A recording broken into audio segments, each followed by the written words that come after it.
kembali lagi bersama saya di episode 3 kali ini. Saya ditemani oleh dua teman saya, Marvel dan Justin. Halo.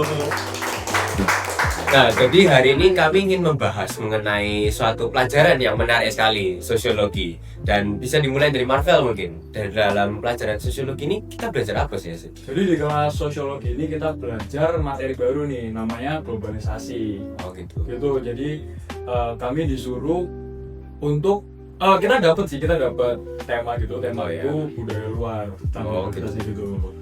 Mungkin dari Justin belajar apa sih? Kalau dari saya ya, tim saya itu satu kurang lebih sama. Kita itu lagi membuat sebuah video seperti iklan gitu yang menyampaikan sebuah pesan kalau bukti nyata globalisasi dan apa sih yang bisa mengubah di globalisasi bisa mengubah apa yang di hidup kita gitu. Oh, jadi kalian Keseharian dan kemajuan teknologi.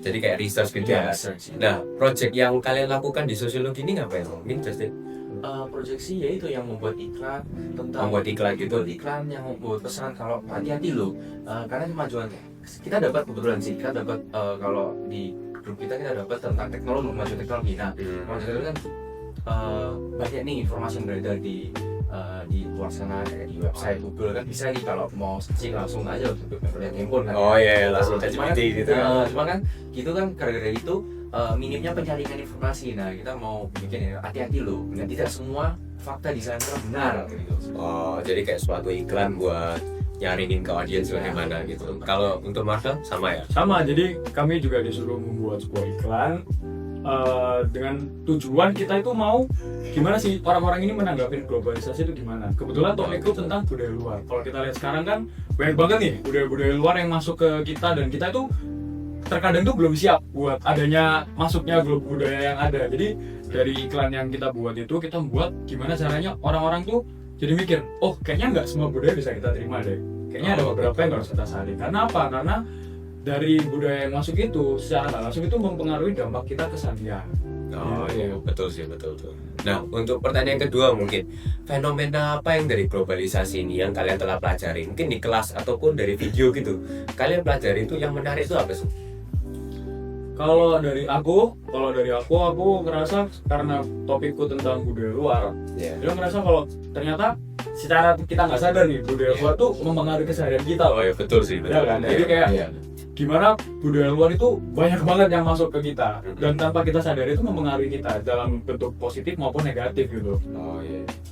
Mungkin Dari dari Justin. saya sih kurang lebih sama karena memang materinya sama kan. Oh iya. Cuman yang bikin saya wow itu ini globalisasi ternyata ada pengaruhnya dalam teknologi. Karena setelah saya research semakin mencuri teknologi yaitu semakin gampangnya membuat informasi beredar di luar sana, dan yaitu budaya bisa masuk ke Indonesia lebih cepat, dan tidak semua budaya itu bagus. Seperti kayak ya budaya luar negeri yang tidak cocok dengan ideologi Pancasila kita.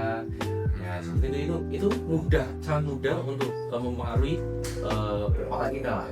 Oh, jadi teknologinya ada suatu efek gitu ya pada globalisasi. Dan mungkin pesan deh, mulai dari Marvel, pesan dari videonya itu kalian mau apa sih? Mungkin bisa jelasin kalian dari pro atau kontra gitu. Jadi kalau dari pesan iklan dari kelompokku, itu tuh dibenarkan kalau budaya luar tuh nggak bisa kita terima mentah-mentah. Oh gitu. Kembali lagi kita harus menyaring budaya-budaya luar yang masuk ke kita supaya apa? Supaya nggak mempengaruhi kegiatan kita sehari-hari. Karena banyak banget kejadian sekarang itu kita tuh secara nggak langsung kita dipengaruhi sama budaya luar. Karena itu kita harus lebih pintar lagi buat nyaring informasi yang ada, nyaring budaya-budaya yang masuk gitu. Oh, ya setuju sih. Kalau dari Justin Menurut saya ya sama, harus mencari. Tapi gini, kita harus tidak semua informasi dan juga teologi dan juga pendirian orang itu harus kita terima.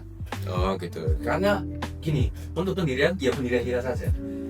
Tapi untuk pendirian orang lain, kalau memang pendiriannya benar, kalau sesat, nah itu kan kita harus pintar memilahnya, tidak sementara kita oke, dia kayak gitu, saya kayak gitu. Oh betul. Jadi harus dicari dulu semua gitu kan. Dan mungkin pertanyaan terakhir deh, proses pengerjaannya itu apa sih? Bisa ada tantangan nggak dari proses pengerjaan kelompok, mungkin buat videonya, atau mungkin kalian nyari materi misalnya? Mungkin dari Justin dulu. Sebenarnya sih lebih ke time managementnya. Time management. Saya ada buru-buru ngeditnya karena waktu itu memang ada kejadian kita harus online kan. Oh, Ada sekolah kan ada kejadian itu. Jadi online seminggu kalau tidak salah ya. Iya, betul. Jadi kita tidak sempat recording, itu pun pas selesai recording pun itu videonya udah bare minimum lah. Jadi maksudnya ya udah yang penting selesai itu sesuai deadline. Cuma ya itu time management sama ya time management.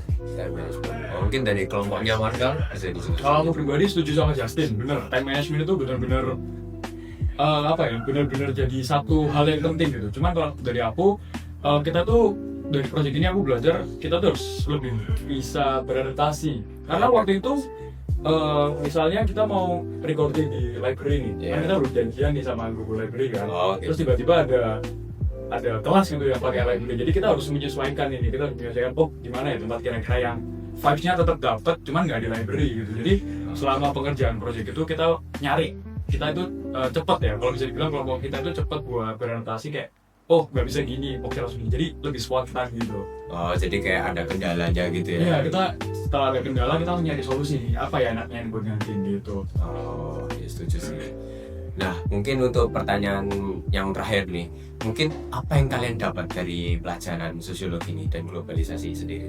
Kalau saya sih ini, kita harus mempunyai itu ya tadi yang saya bilang pendirian ya gitu. Pendirian contoh, bangsa ini punya Pancasila, jadi yang kita pegang Pancasila itu jangan budaya luar sana masuk ke kita yang bertentangan dengan Pancasila, akhirnya pelan-pelan Pancasila ini pelan-pelan menghilang, memudar gitu.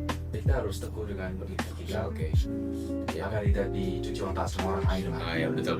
Mungkin dari Marvel untuk penutupnya. Aku setuju sama Justin sih, karena kita harus punya prinsip gitu kan.